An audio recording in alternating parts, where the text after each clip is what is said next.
At my parents' retirement party, my brother James gave a speech thanking them for raising the son they always dreamed of. Mum beamed, Dad clapped. So I stood up and made a choice that left the room silent. We really appreciate you being here with us today. It would mean a lot if you could share where you're tuning in from. Just drop your city in the comments. Now, let's continue with today's story. I pull into the parking lot of the golf club, the tires crunching gravel under the weight of a night I've been dreading and dreaming about for months. My parents' retirement party is in full swing inside. Chandeliers glint through the windows. White tablecloths spill across the banquet hall like a sea of surrender. I'm here with a gift, a framed deed to a cabin I bought for them, tucked under my arm in crinkled brown paper. It's not just a house. It's years of late-night sketching designs, saving every dime from my curator gigs. A quiet plea to mend what's been broken.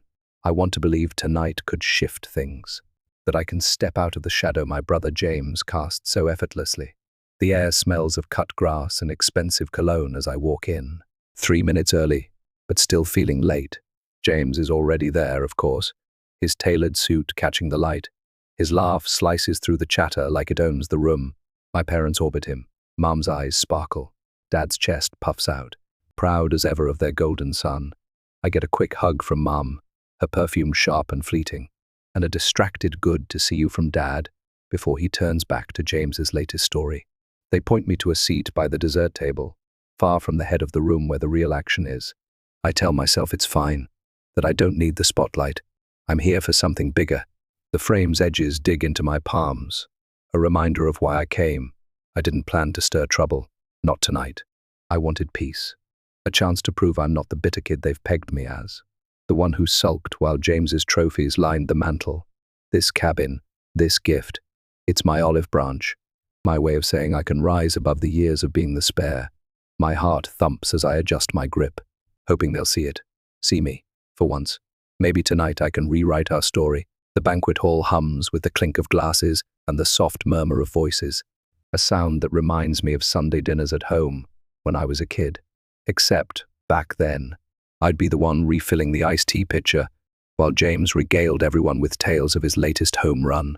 Tonight, the first sit by the dessert table, the chocolate torte glistening under the lights, untouched. I watch James glide between clusters of relatives and old co-workers, his handshake firm, his grin wide enough to charm the room. He's talking about his promotion now, something about a corner office and a view of the city skyline. Mum leans forward, her silver earrings catching the glow, hanging on every syllable like he's reciting poetry. Dad nods along, his tie loosened just enough to signal he's relaxed, proud, content. I try to join in, mentioning the art exhibit I curated last month, 20 local artists. A write-up in the paper. Mum's eyes flicker to me briefly. That's nice, dear, she says, her voice soft but distracted, before turning back to James's story about his new assistant. The speeches start, and the room quiets as James steps up to the mic. He adjusts his cufflinks, flashes that $1,000,000 smile, and launches in. I just want to thank Mom and Dad, he says, his tone warm, rehearsed, for raising the son they always dreamed of. You made me your legacy, and I'm honored to carry that forward. The crowd erupts in applause. Cousins clap, and Uncle whistles. The bartender even pauses to join in. Mom's hand flutters to her chest. Dad's grin stretches ear to ear, and I feel the air shift, heavy with their pride. I clap too, my hands moving on autopilot, but my throat tightens. I wait, just a beat, for him to glance my way, to toss in, and my sister too, like an afterthought. Nothing, not a flicker. I'm not even a footnote in his perfect script. It's not the first time I've felt this gentle erasure, like a photo fading in the sun. I think of the Christmas, the first spent knitting them all scarves, my fingers raw from the yarn, only to find James's store-bought gadget gifts stacked under the tree, while mine sat unopened till January. Or the time I called home from college, voice shaking with news of my first gallery showing, and Dad asked if I'd heard James made varsity. Those moments pile up, quiet as dust, and I've learned to sweep them aside, to tell myself it's just how they are. But tonight, with the frame resting against my chair, its corners pressing into my shin, it's harder to swallow. This cabin was supposed to be my proof. Proof I could give them something grand, something they couldn't ignore. I looked down at my hands, the faint callus on my thumb from years of holding a pencil, sketching late into the night when the house was still and I could breathe. I'm 52 now, old enough to know better, but there's a part of me, maybe the part that still sets an extra plate at Thanksgiving, hoping they'll show up that thought this gift might crack the wall between us. James's voice fades back in, wrapping up with a flourish about how they taught him to stand tall. The applause swells again, and I join in, my palms stinging from the effort. Mom wipes a tear. Dad claps James on the back as he steps down, and I'm left tracing the edge of the frame with my fingertip. Its weight both anchor and ache. Across the room, I catch Miss Larson's eye. She's tucked near the back with a glass of white wine, her grey hair pulled into a loose bun. She taught me to draw in high school, back when I'd hide in her classroom after school, sketching trees while James's football practice echoed outside. She smiles at me now, small and knowing, and I feel a flicker of warmth, a tether to something steady. The party spins on. Someone's laughing about a golf game. A cousin's showing off baby photos on her phone. But I'm stuck here, the applause still ringing in my ears, wondering if they'd notice if I slipped out to the parking lot and drove home. The frame stays silent beside me, a promise I'm not sure I can keep anymore. The party's rhythm shifts as the main course arrives, plates of roasted chicken and mashed potatoes. The kind of meal that feels like a Sunday supper at home, only fancier, with a sprig of rosemary on top. One pick at mine, the frame leaning against my chair like a patient friend. James, still basking in the glow of his speech, weaves through the tables with a glass of bourbon, slapping backs and trading quips. I stay put, sipping lukewarm coffee, trying to focus on the clatter of forks instead of the hollow spot growing in my chest. Then he's there, looming by the bar as I step up for a refill. His eyes glint, sharp and playful in that way I've always hated. "You brought a gift," he says, voice low, a smirk tugging at his lips. "Cute. Don't embarrass yourself. It's their night, not yours." I freeze, the coffee pot trembling in my hand. It's not the words, just a jab. Typical James, but the tone, the way he leans in, like he's letting me in on a secret I should have figured out years ago. I muster a shrug, murmuring, "It's just something small," and turn away, but my cheeks burn. I weave back to my seat, past Aunt June fussing over her napkin, and Uncle Ray grumbling about the drive home. I'm almost there when I catch James's voice again, louder this time, drifting from the dessert table. He's with our cousin Tim, the one who always brings store-bought pie to reunions and calls it homemade. She probably made them a drawing or something, James says, chuckling. Same old sob story. Right, Tim snorts, and the sound lands like a pebble in my gut. I sink into my chair, the frame's edge pressing into my calf, and stare at the tablecloth's faint floral pattern. It's not the first time he's turned me into a punchline. I think of that summer when I was 14, saving up babysitting money for a new easel, wooden, sturdy, mine. James borrowed it one afternoon to prop up his bike, snapped it in half when he leaned too hard. Mum just sighed, "Boys will be boys," and handed me a dustpan for the splinters. I cried that night, not loud, just quiet tears into my pillow, the kind you hide because no one's listening anyway. Back then, I'd patched it up with duct tape, kept drawing. Now, at 52, I wonder why I bothered. The frame feels heavier, its brown paper crinkling as I shift it. I'd spent months on this, nights hunched over my kitchen table with a calculator, picking the cabin's shingles from a catalogue, imagining Mum and Dad sipping coffee on its porch. It was supposed to be a bridge, a way to say, "I'm still here, I still care." But James's words coil around that hope, tightening until it frays. I glance at him across the room. He's tossing a mint to Tim now, both of them laughing like nothing's happened. Maybe to them, nothing has. To me, it's a shove, a dare to shrink again, to tuck the frame under my arm and slip out the side door like I've done at a dozen family gatherings before. I set my coffee down, the cup clinking too loud against the saucer, and fold my hands in my lap. The party blurs. Someone's telling a golf story, a kid's giggling by the cake, but I'm stuck on that easel, those splinters, the way I'd smile through it because I thought it'd earn me a nod someday. James is right about one thing, it's their night, but I'm starting to wonder whose night mine's ever been. The frame stays where it is, silent, waiting, and I sit there, not sure if I'm holding on to it or if it's holding on to me. The banquet hall settles into a softer hum as the plates are cleared, leaving behind crumbs and the faint scent of rosemary.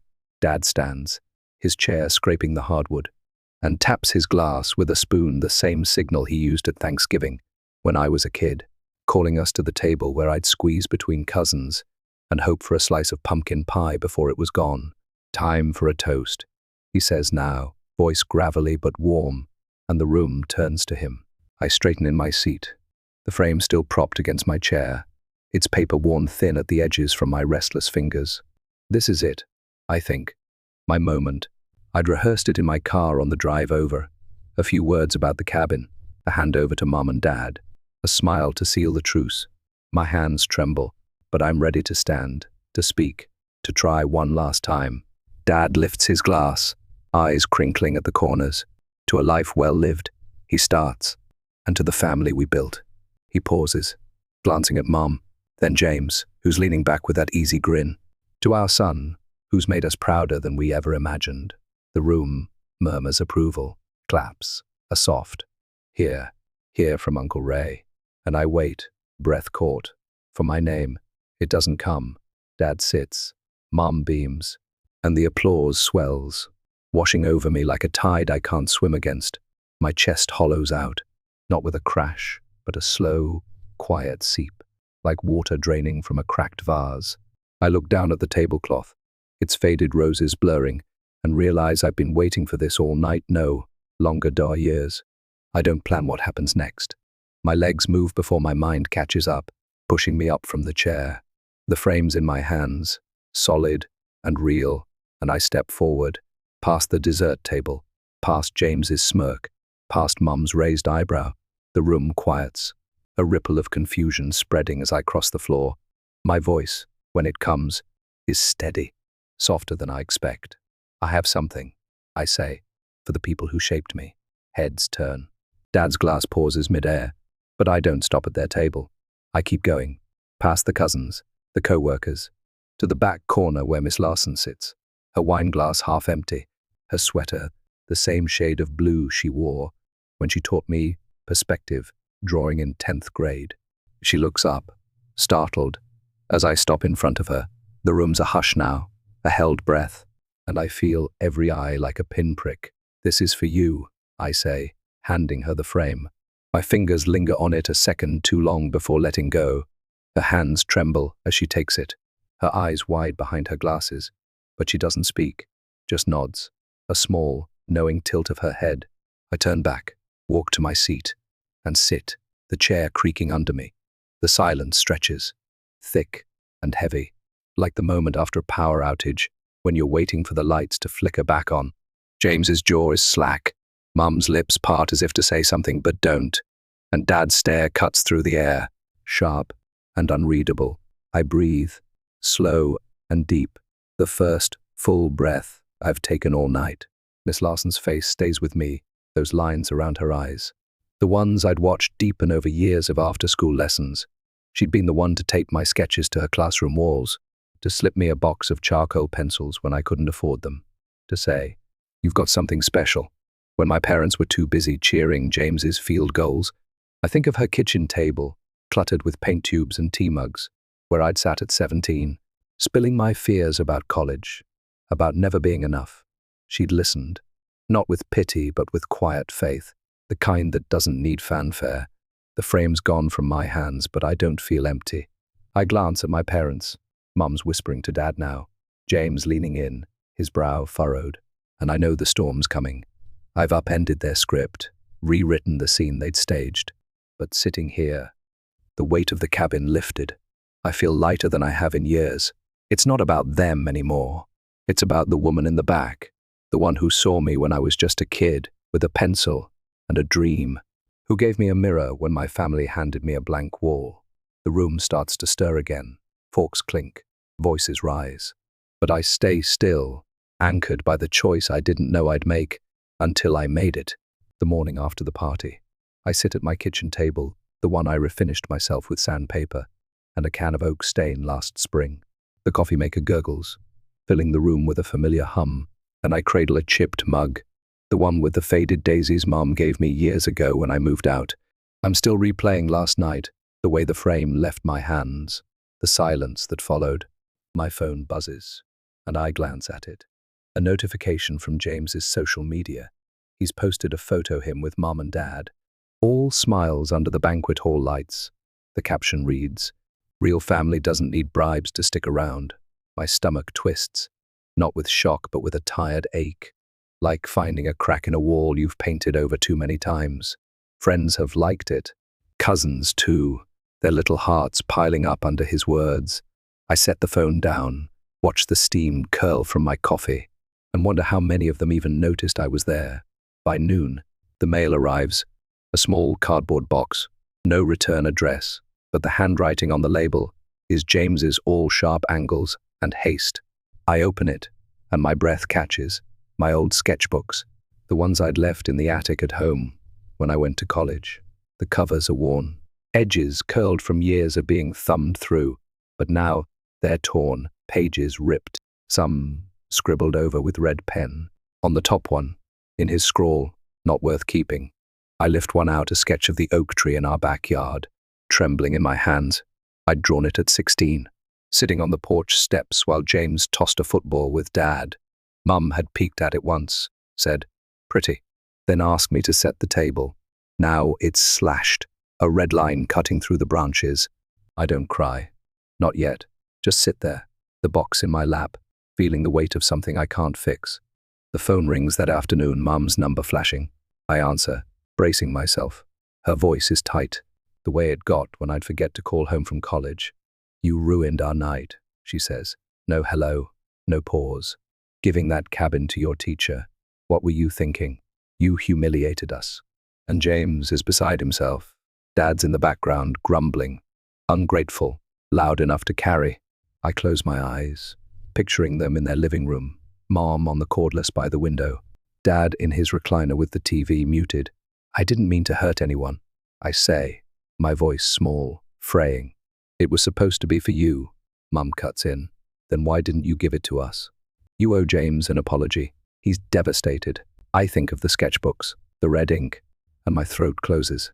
I don't owe him anything, I manage, and hang up, the click echoing in the quiet. I wander to the sink, rinse my mug, and watch the water swirl down the drain. James's post. The torn pages. Mum's words, they're a 1-2 punch. Deliberate and cold. Like the time he forgot to tell me about Grandma's 80th birthday party until it was over, leaving me with a card I'd made that never got delivered. I was 30 then, drove 2 hours to drop it off anyway, only to hear Dad say, "James handled the cake. Don't worry about it." Now, at 52, I see the pattern. I'm the footnote they erase when it suits them. The sketchbooks sting most, not the loss, but the intent. The way he reached back decades to shred something I'd held onto when they wouldn't. I sit again, hands folded, and stare at the box. The phone buzzes, texts from a cousin. "What happened last night?" Mum's upset. I don't reply. Outside, a neighbor mows his lawn. The drone steady, normal. I think of Miss Larson. The frame in her hands, her quiet nod. She didn't ask for it, didn't demand it. Just took it with that gentle surprise I'd seen when I'd show her a new drawing in high school. My parents want an apology. James wants his stage back, but I'm done bowing. The coffee's cold now, the mug empty, and I feel a shift, not loud, not triumphant, just a soft unraveling of a thread. I've pulled too long. I don't need their approval anymore. I don't need to beg for a place they've never saved for me. 2 days after the party, my landline rings, the old rotary one I keep by the couch. Its cord tangled from years of pacing conversations. It's Miss Larson, her voice crackling through the receiver, soft but unsteady. I opened the frame. She says, "A cab indeed." I don't know what to say. I picture her in her living room, the one with the sagging bookshelf and the Afghan she knitted herself, holding the paper I'd slipped into that frame. "You don't have to say anything," I tell her, curling into the couch cushions. "It's yours, for everything you did." She hesitates, her breath hitching. "It's too much." "I can't, you can." I cut in, gentle but firm. "You saw me when no one else did. That's worth more than a cabin." There's a pause, then a quiet thank you. so tender it nearly undoes me. I hang up, the dial tone humming, and lean back, eyes tracing the ceiling's familiar cracks. My phone's been silent since Mum's call, no more buzzes. No texts, but I know the storm's not over. By evening, Aunt June phones, her voice hushed like she's sneaking a call from the pantry. Your mum's telling everyone you're ungrateful, she says. James is saying you're jealous, that you planned this to steal their thunder. I didn't know what to tell her. I twist the phone cord around my finger, the plastic cool against my skin. You don't have to tell her anything, I say. Let them talk. She sighs, the sound of someone who's refereed too many family spats. And I hang up, feeling lighter, not heavier. The next week, I drive to the cabin, a 2-hour trip through winding roads, past barns and gas stations with rusted pumps. Miss Larson's waiting on the porch when I pull up, her grey hair loose, a paintbrush in hand. Thought we could christen it, she says, nodding to a canvas propped on an easel. We sit side by side, the air crisp with pine and paint, the lake stretching out front. My brush moves slow, layering blues and greens, while she adds strokes of gold where the sun hits the water. It's quiet, save for the rustle of leaves and the occasional splash of a fish. I think of her classroom, the smell of chalk and turpentine, how she'd sit with me after hours, tweaking a line on my sketch of the school courtyard. You've got a steady hand, she'd said once, when I was 15 and trembling from a fight with Dad over my pointless art. She'd given me a sketch pad that day, her own, half-used. I still have it, tucked in a drawer with my tax returns and old birthday cards. Back home, the rumors keep swirling. A cousin emails me a screenshot of Mom's latest post, some vague lament about loyalty lost. With a Bible verse tacked on, James has chimed in, a comment about attention seekers. I don't reply. Don't fight it. I've spent decades explaining myself, letters unsent, phone calls cut short trying to fit their frame of me. Now, at 52, I'm tired of it. I water my geraniums instead, the ones I've nursed through 3 winters on my windowsill, their red blooms defiant against the grey. The sketchbooks James ruined sit in a box by the trash, but I haven't tossed them yet. Maybe I will, maybe I won't. They don't define me anymore. A month later, I'm back at the cabin, Miss Larson beside me on the porch swing. She insisted we install. It creaks under us, a steady rhythm, as we sip tea from mismatched mugs, hers with a chipped handle, mine with a faded lighthouse. The lake glimmers, and I feel a stillness I haven't known since I was a kid, sprawled on my bedroom floor with a pencil, drawing while the house slept. She doesn't ask about the party, doesn't pry. She just points to a heron skimming the water and says, "Look at that wingspan." I smile, real and easy, and realize this is what I've been chasing, not their applause, but this quiet, this belonging. My parents can spin their tales. James can keep his stage. I found my corner, and it's got a better view than I ever imagined. The calls stop by winter, the silence settling like snow over a field. I hear through Aunt June that Mum's taken up bridge with her church group, Dad's tinkering with a vintage car in the garage, and James has landed a feature in some business magazine. They've moved on, spinning their story without me, calling me lost to anyone who'll listen. I don't mind. I'm not lost, just somewhere else. I'm on my porch now, a thrift store radio crackling with oldies, the kind Dad used to hum along to while shaving on Sunday mornings. The air's sharp, the sky a pale grey, and I'm sketching the bare trees across the street, my pencil scratching the page in a rhythm that feels like home. Christmas comes, and I drive to the cabin. It's just me and Miss Larson this time. No fuss, no crowd. We cook together in the small kitchen, her stirring a pot of chili, me slicing cornbread with a knife that wobbles in my grip. The windows fog up, the smell of cumin and onions filling the air, and we laugh when she spills a ladleful on the counter, a mess we mop up with paper towels. Later, we sit by the wood stove, its heat seeping into my bones. She hands me a scarf she knitted soft wool, a deep green, and I wrap it around my neck. The stitches tight and warm. I give her one of my sketches, a heron from our lake day, framed in a simple pine I sanded myself.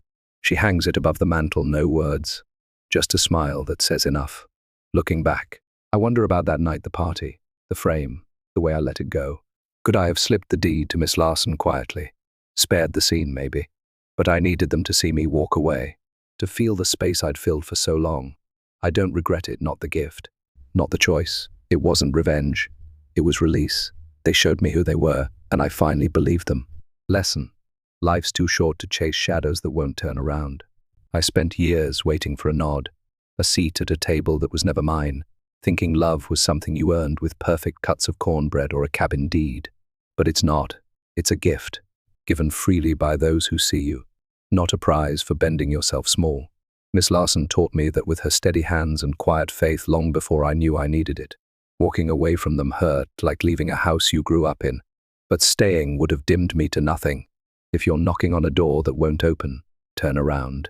There's a porch somewhere with a swing and a scarf waiting, built by people who've been there all along. That's family, not the name on your birth certificate. I'm 52, and I've learned you don't find peace by begging for it. You make it where you stand. Thank you so much for watching this video all the way through. Family can be a place of love or the deepest kind of pain.